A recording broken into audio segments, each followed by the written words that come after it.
Royal Highnesses, Chiefs, Cabinet Ministers, President of Senate, Speaker of the House of Assembly, Royal Councillors, Her Worship the Mayor of Matapa Municipality,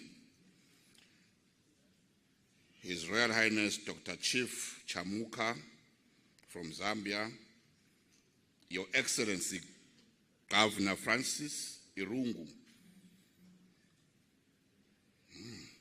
Professor Kwamena and Dr. Francis Adams from Ghana, Professor Dangwa Nuyu, members of Senate, members of the House of Assembly, Excellencies, members of the Diplomatic Corps, mayors, CEOs, and councillors, speakers and panelists at the conference, senior government officials, distinguished participants, ladies and gentlemen of all media houses, fellow citizens of the Kingdom of Eswatini.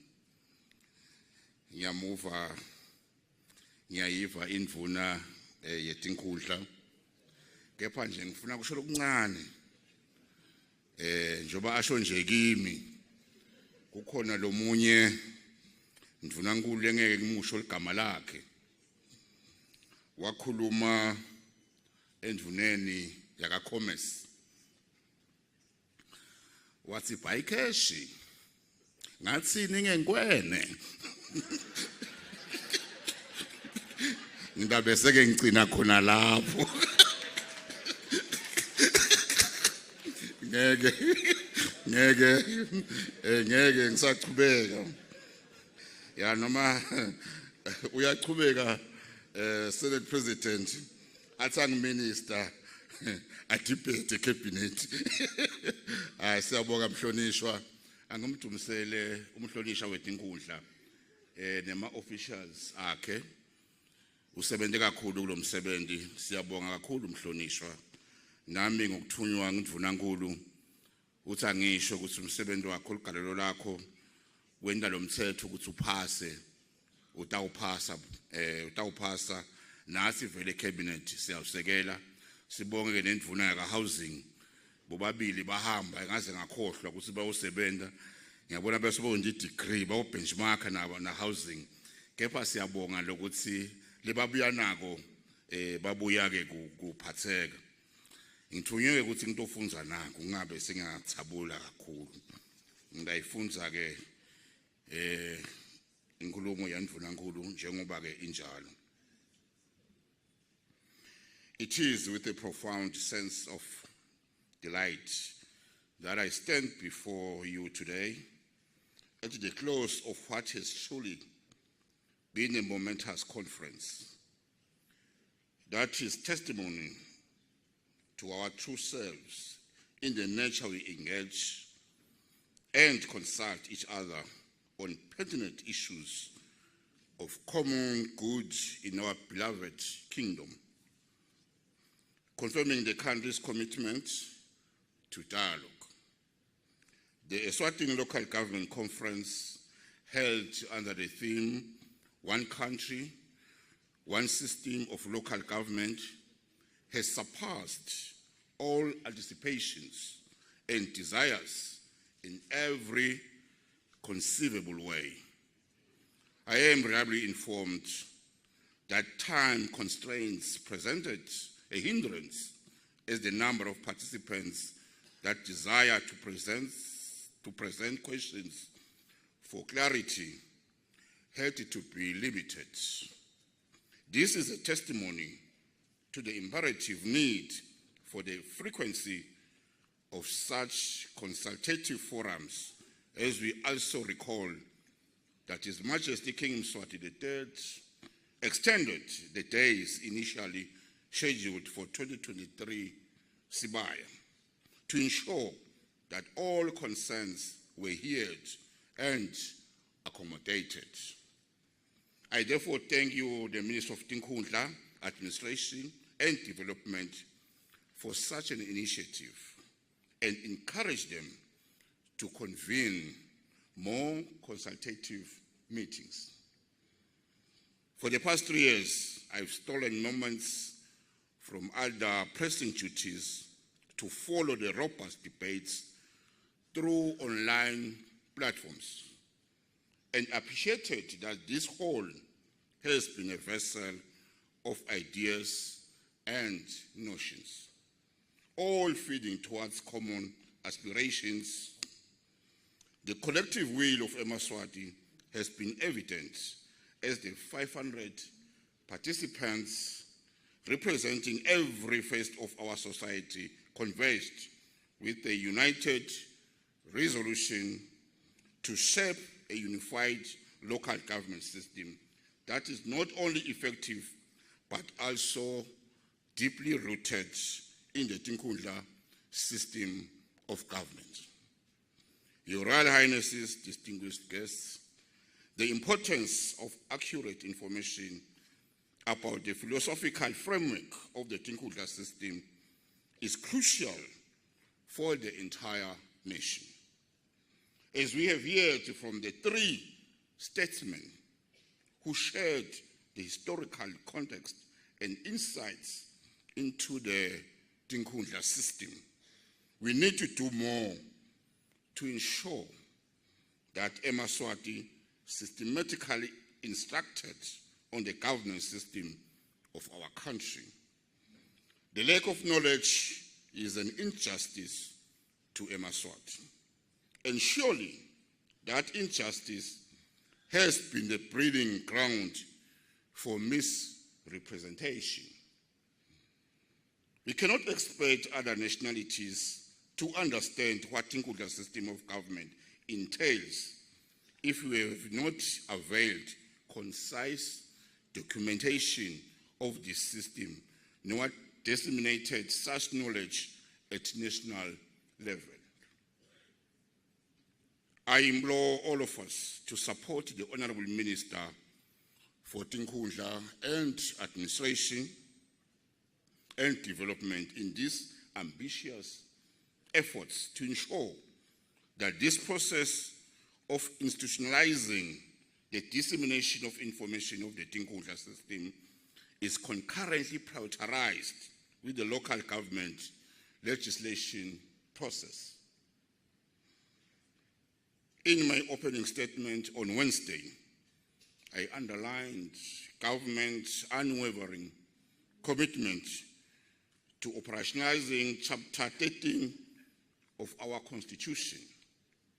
I must reiterate that 20 years after the adoption of the Constitution, this commitment is no longer a distant aspiration, but an urgent necessity, as many of you have alluded, as you shaped this imminent legislation on a single country wide system of local government.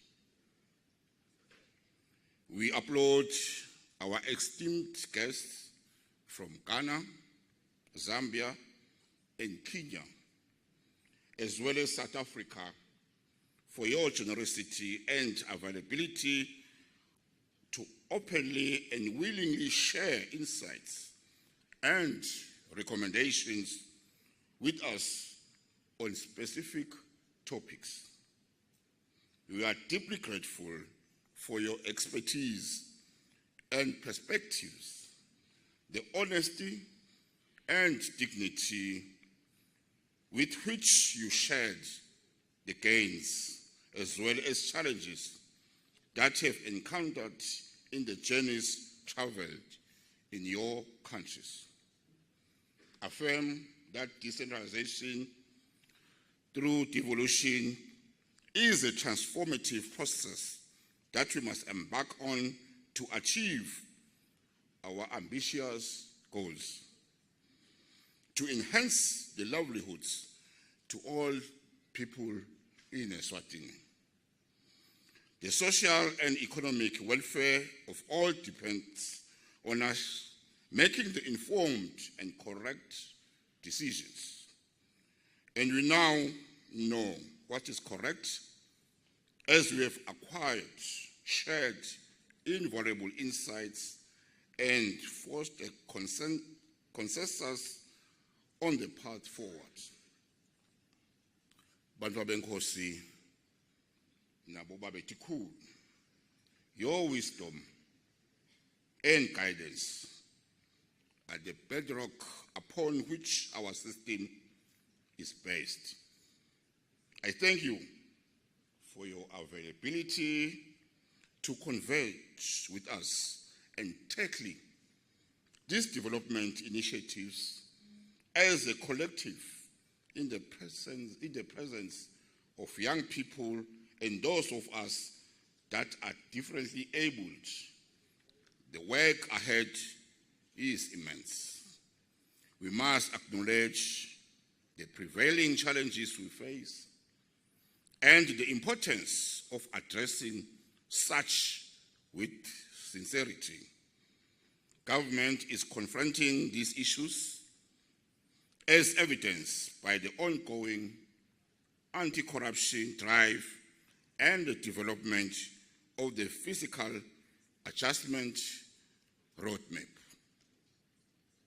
We all appreciate that government has set an ambitious target to accelerate the pace of our economic growth at 12% per annum by the end of fiscal year 2029. The recently concluded Eswatini Investment Conference was a significant step in this direction, with pledges of over 37 billion in investment announced across various sectors. These investments will contribute to infrastructure upgrades, boost exports, create employment opportunities, and stimulate innovation and skills development throughout the country. We are cognizant of the fact that the success of our national development agenda hinges on the effective functioning of local government. Decentralization, as discussed at this conference, is key to driving infrastructure development and ensuring that the benefits of economic growth reach all corners of our nation. And government is committed to supporting local initiatives that empower communities and improve the quality of life for all Eswatini. I appreciate the keenness that the youth have demonstrated to be at the forefront of such dialogues. Bantu bami, your fresh ideas and energy certainly guarantees a vibrant future of development initiatives. I encourage all of you to remain focused, engaged, and available to use spaces in the development agenda, as well as enhance service delivery and foster greater accountability at the grassroots level. This conference has laid a solid foundation which seeks to strengthen frameworks where you are key stakeholders in a local government system that will empower our communities. Your Royal Highnesses, distinguished guests, honorable parliamentarians, ladies and gentlemen, I commend the Minister of Tinkhundla Administration and Development, partnering with the Minister of Housing and Urban Development for organizing this important gathering and the discussion held since Wednesday morning. It was a brave initiative with very important intentions. The success of this conference will be evident when the bill is tabled in Parliament within the shortest turnaround time.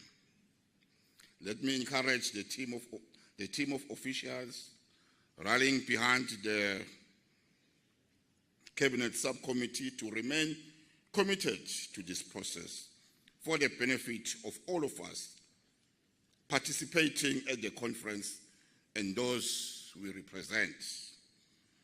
Let us all carry the momentum generated here into every corner of our nation.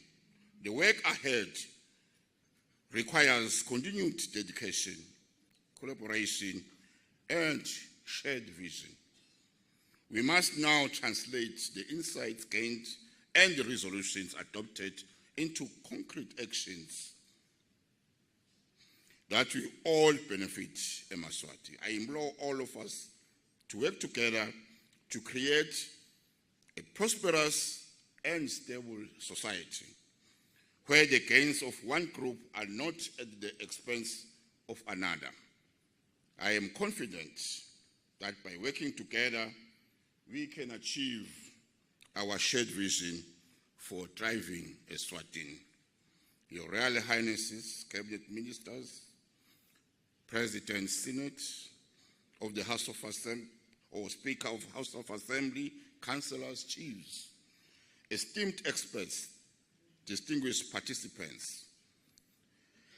As we depart from this conference, let us do so with a renewed sense of purpose and shared understanding that we are indeed building a stronger, more unified Eswatini, one community at a time.